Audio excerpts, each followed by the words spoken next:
Every week on Future Consideration, we're going to go through one NFL division and go through their team's needs. What are they going to be looking for in the draft? Let's start things off with the NFC West, home of the Super Bowl champion Seattle Seahawks, best division in football. That's true. Let's kick things off with the St. Louis Rams, last place in the division. Yeah. With the number 2 pick overall. This is a... They've got Kellen Clemens leaving in free agency, most likely. They could be without him. Yeah. This is a team kind of middle-of-the-road defense. Yeah. And they're really the... Up and down, though, I would say. There's a lot of talent at certain places. Hugely talented defensive line, great pass rush, but they have very, very little cap space because of 3 huge contracts. Yep. Sam Bradford, Chris Long, James Laurinaitis. Yeah. So it's all going to come down to where do they have holes. And where can they fill in value in this draft with youth? That's not expensive. And I think that you're going to look for the secondary. Yeah. Janoris Jenkins has been great, but they need some help with safety, and you could also look at offensive line too. Absolutely. For how good you're going to want to put up some maulers up front to deal with Seattle's defensive line, San Francisco's defensive line. Arizona's defensive line. Sure. And Zach Stacy has a lot of talent, and a big guy. You want to put some big boys up in front of him. And they invest, of course, in a couple of really good, potentially wide receivers last year in the draft. All right, moving right along.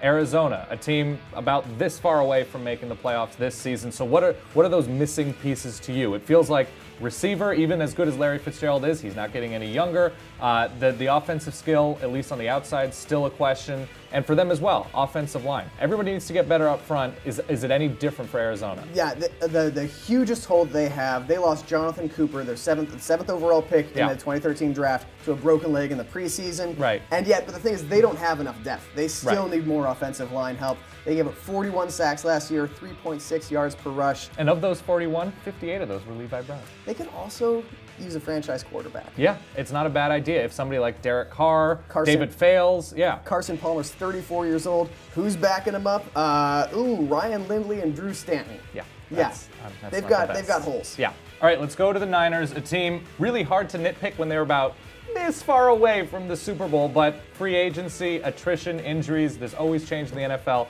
What do they need? I think the thing that sticks out to me is their secondary. It's already not the best. Maybe the best front 7 in all of football. Sure. Secondary, not their strong suit, and also Dante Whitner's a free agent. Terrell Brown's a free agent. Yep. Carlos Rogers is 33 years old. Not a Benjamin Button and getting younger. And a likely cap hit. So I think it makes sense for them to get a strong safety to pair with Eric Reed or a top-level cornerback. Yeah, absolutely. And on the other side of the ball, they're playing for the Seahawks. If there's anything that let them down against the Seahawks, it's playmakers all over the place on offense. So if they can nab somebody at the end of the first round, deep receiver draft, second, third round, that's a win for the Niners. It seems they've got Anquan Bolden is likely to be re-signed. Michael Crabtree, big possession type receiver. Sure.